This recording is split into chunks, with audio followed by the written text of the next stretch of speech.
Shalom Aleichem, everyone, a good Tevach, and we are continuing Hachzik's learning of the Pele Yoetz, day number 192. We are still in the chapter of Dibur. We're coming towards the end when we're going to end off with the charge of the Pele Yoetz of how to really guard our speech and use it in the proper way. And he writes like this: Ve'avi avos hatuma, the father of all tumah of impurity, the highest level of the tumah that a person could reach. Who asicha betela is when they occupy their mouth with idle chatter, wasted, nonsensical words. Asher beroiv dvarim lo yechtal pasha, even though that many of what he says, not per se is sin, but all of the bad that's going to happen from these wasted words is going to come about as a result afterwards. Even if none of the prohibited types of speech that we spoke about end up being uttered from such a person's mouth, nevertheless, the dvarim betelim, the wasted, extraneous, idle chatter that a person says, itself is an aveira. Shari Amr Rabbi Chazal teach us, Chazal HaKadoshim, they teach us, Asher Kol Asher B'Shem Yisrael Yichuna Maimim Bem U'B'Divrayim. Anyone that calls himself a Yisrael, a Yid, I'm a Yid, it means you believe in the words of Chazal. And Chazal say the following: V'heim Amru, Shamedaber Dvarim B'Teilin, somebody who speaks Dvarim B'Teilin, idle chatter, wasted speech, and the like, he transgresses a negative commandment and a positive commandment. Like it says in the Torah, you have to speak in them, which means in the words of Torah. That's our speech should be for Torah. And don't speak about Dvarim B'Telim, wasted, nonsensical words that have nothing to do with anything important. See, that's the I say the positive commandment is Udibarta Bam, you should speak in the words of Torah. Maybe you should not speak about bad things. You're not speaking about Dvarim B'Telim. And Uksiv, it says in Koheles, Kol HaDvarim Yigeim Loi, Lo Yuchal Ish Ledaber. All of those things that are exhausting and tiring and wearing a person out, he's not allowed to speak about. And what are those things? That's referring to Dvarim B'Telim. So there's a negative commandment as well. V'amru b'midrash, and it says in the midrash al pasuk, Hogatem Hashem b'divrechem, you have wearied Hashem out from your words. Amar Kodesh Baruch Hu, Hashem says the following: Barasi es kol olamais, I created the entire universe, V'loi hayigia lefanai, and I never got tired at all. I created this world and that spiritual realm and this plant and this tree and this ocean and this expanse and 6 days of creation. I never got tired. Kodesh Baruch Hu is omniscient, he's all powerful, he's all knowing, he keeps going. He doesn't sleep, he doesn't rest, he doesn't slumber, nothing wears Hashem out. However, like it says, I did not get tired and I didn't get weary. So what does tire me, says HaKadosh Baruch Hu? Where do I get wearied in this world? Says the Ribono Shel Olam, somebody who's standing in front of me and he's speaking Devarim B'Telim, idle chatter, wasted, nonsensical words that have no bearing on reality, on life, on who you are as a person to improve you. A person who sits around and shoots the breeze. They chew the rag, as they say. They can sit in the coffee shops for hours on end. I remember once I was davening in a certain minyan, and there was this guy that was there, and it was clear he was in a very big rush. We got already to Ashrei, he's already taking off his tefillin. By the time that Elenu, the talis is packed up in the bag, and he's like rushing out of the shul. I thought to myself, oh, maybe he's Hatzalah, maybe he has to go save a life. Maybe he's a doctor, or maybe he's, maybe he's an OBGYN, has to go help a woman deliver a baby. Maybe his wife is calling, there's some emergency at home. God forbid, Hashem, to watch over him. And he runs out. Shortly after I finished davening myself, I end up leaving the shul, and I went to get a cup of coffee at a local coffee shop over there in the Frum neighborhood. And as I pull up, I see our friend over here was rushing out of shul. He must have been in such a great rush because he had some kind of emergency, had something like that. And he's standing outside the coffee shop, and he has his talis and tefillin under his arm, and he's smoking a cigarette, and he's standing there and he's schmoozing away with somebody else, laughing and this and joking, all the different things, just dvarim b'telim. I thought to myself, Ribono Shalom, you have a guy that's standing talking to you. He's standing in shul, he has the opportunity, 40 minutes, 45 minutes. If you're lucky, they daven 50 minutes for a shachris. He's davening and davening. He's in a rush. He's got to get out of there. Why? Because the Devarim B'Telim, they cannot wait. Says the Ribono Shalom, you have someone that's standing in front of me, and he's talking Devarim B'Telim. He's talking about nonsense and wasted words. Says HaKadosh Baruch Hu, that is what tires me out, and that's where I get weary, quote unquote, in this world. And he continues, woe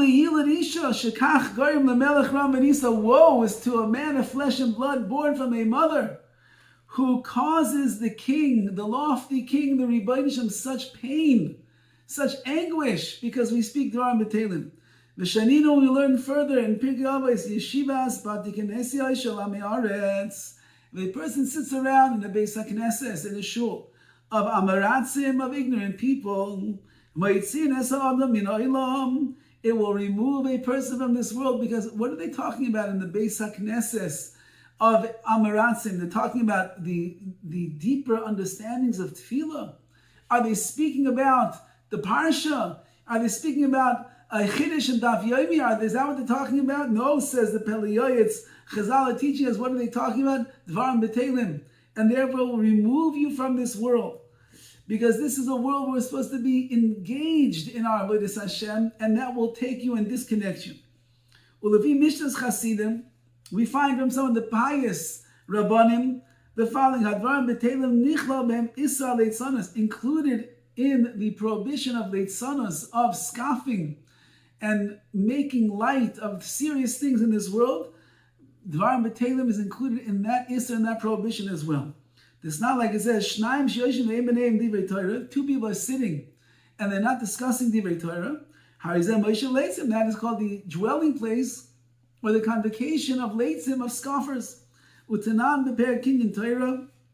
And we learned also in the 6th chapter of Pirkei Avos, Amar Rabbi Yoshua ben Levi, B'chol Yom V'yoyim Bas Kol Yoetzeis Mar Chayrev. Every single day, there's a heavenly voice that emanates from Har Chayrev, from Mount Sinai. And it announces and says, Oy lem lebriyos, woe is to the people who disgrace the Torah. Someone who's not involved in Torah. Tidiri, meaning constantly is not learning and constantly not involved in Torah. He's called a rebuked, excommunicated person. He could be learning. He could be using his mouth for Torah, and he uses it for something else, for Dvarim B'Telim. Oy, the Bas Koil. That heavenly voice is crying out and saying, what are you doing, Yidden? You can use your mouth for such good things. Why are you doing that? If the Bas Koil comes out every single day and announces such a thing, why don't we hear it? We are numbed and we are desensitized to the voice, to the baskol of the Shechina, of the Ribono Shalom. We don't hear that the things that we're doing are wrong, so we don't want to hear. And we don't hear. But Lamaisa says the Pele Yoetz, that's when it's talking about Dvarim B'Telim. V'om Rabbi Senu Zal, Chazal teaches, Sha'avim B'Tel Torah, Hu Shakol Keneged Avodah Zarah V'Gilarai Sfichas Damim. Dvarim B'Telim, this is B'Tel Torah. A person who could be learning and he's not learning, he's Mevatel. He nullifies his learning of Torah with the words of B'Tel Torah, idle chatter. So that is tantamount to Avodah Zarah, idol worship, Gilarais, illicit relations, and Shvichas Damim, and murder, Rachmana Litzlan. If that alone would be enough, that I would say, Oy vey, oy oy, oy lanu miyoy badim, woe to us from the day of judgment. Shekol kach gover oyev yetzer, the Yetzar is this crafty fellow that he is. He overcame us. He convinced us that, you know what, you always got to be talking, and you always have to be saying some chiddush, something new. And if it's not you, you have to hear something new from somebody else. What kind of a boring life do you lead? You have nothing to say. You have nothing to talk about. You don't hear what's going on in the news, all the tariffs and this and that, and whoa. You need to hear that? Says the Yitzhar, if you want to call yourself a member of this world, if you want to be cool, you want people to respect you, and you want people to look up to you, you got to have something to say all the time. And this is our world that we live in. This is the world of everybody with their blogs and their podcasts and their YouTube channels. Everybody has an opinion. And they want to talk all day long about their opinions, even if these people are from the lowliest dregs of humanity. And they're doing the worst things in the world. And you would probably never let this fellow walk into your house, yet he's in your pocket, he's in your hand, and you're dvarim betelim mamish that a person has to avoid. A Baal Lashon, a person who speaks gossip, with shmuzes, dvarim betelim, what does he gain? Nothing. Let's see how strong the Yitzhar is, this enemy of Klal Yisrael, that you can have brothers that are sitting together. They have nothing much to say. Brothers, they go to school, they come back home. They flew in for the Sheva Brachas, flew in for the Chasana. They already caught up. Not much else to say. And they don't have a Chiddush. They have nothing new to share with each other. So one of them begins speaking. He says, you like it outside? It's pretty cold today. It's pretty hot today. You like the heat? It's pretty rainy. You like this? Is the rain good? Maybe you're sitting there in New York and you're bracing yourself for another storm. Maybe by the time that this airs, there'll already be another storm and it's freezing and it's snow. Is the snow good? You like the snow? And similarly, the person starts talking about all the things in the world. Everybody knows. You like the rain, you don't like the rain. You like the snow, you don't like the snow. It's good for you, it's not good. Doesn't really matter. The Yetzirah is like banging and making noise inside of them. And he tells the person, what an embarrassment. You're such an intellectual person. You're so well-read and cultured, and you always have something good to say. Well, you're going to sit there quietly and not say a word? How could someone like you do such a thing? So you got to start talking. Talk about the weather, talk about the air, talk about your new car, talk about the flight, talk about the person who's sitting next to you and coughing the whole time. Talk about this, talk about that, and go from one thing to the other, next. You have nothing even valuable to say. You'll spend the next 2 or 3 hours, dvarim betelim mamish. There's a Maisa, I can't remember who it was with. I think that it might have been with the Chazon Ish. Somebody came to visit the Chazon Ish. I think it was Rav Dessler, actually, if I'm not mistaken. Rav Dessler came to visit the Chazon Ish, and there's 2 other people that rarely saw each other. And maybe it was the Brisker Rav came to visit the Chazon Ish.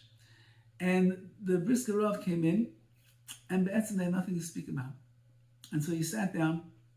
He didn't open his mouth and say a word. And the Chazon Ish didn't open his mouth and say a word. It was rare that the Brisker Rav would be in Bnei Brak. And so he was there. And they sat there silently, each one waiting for the other one to open the mouth and talk. Nobody had anything to say. Nothing of value or of importance to each other anyway. So they sat there for 5 minutes. They didn't say a word. The Brisker Rav got up, nodded his head to the Chazon Ish. Chazon Ish nodded his head to the Brisker Rav, and he went on his way. That's the way of Gedolei Torah. That's the way of Gedolei Yisrael. I don't have to talk all the time. I don't have to share with you every opinion and every idea and everything that's on my mind. But most of what I have to say is ridiculous anyway. So therefore, I'm just going to keep it quiet. You have nothing to say. I have nothing to say. 2 chashva people sitting in the room together, that's good. And we also just taught the whole world, for all generations, that if you have really no chidushim and nothing of value, now these are the 2 biggest tzaddikim, Talmidei Chachamim in the world, they certainly could have shared a word with each other. They could have asked a kasha that was bothering them in the Gemara. They could have told them some good zog and musa over there that would have been able to give some chizuk and gotten appreciation and maybe a comment afterwards that would have enhanced it. But they said, you know what? There's nothing to say. And they have nothing to say. They don't have to say anything at all.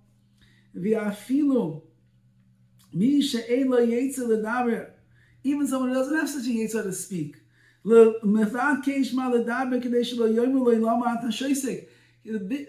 the Yetzer says, you're going to sit there quietly like a lemala, like you have nothing to say? What are people going to think about you? You're a quiet person. So what if they think? But the Yetzer convinces the person, you can't just sit there quietly. You look like a loser. You got to say something, and people are going to start making people uncomfortable.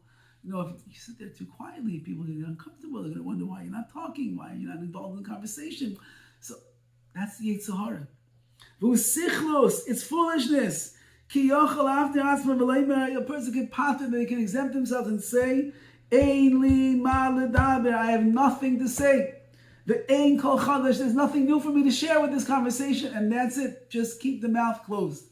Says the Pele Yoetz, the Avi Avos Hatuma, the highest levels of impurity of speech come through the Devarim B'Telim that a person does.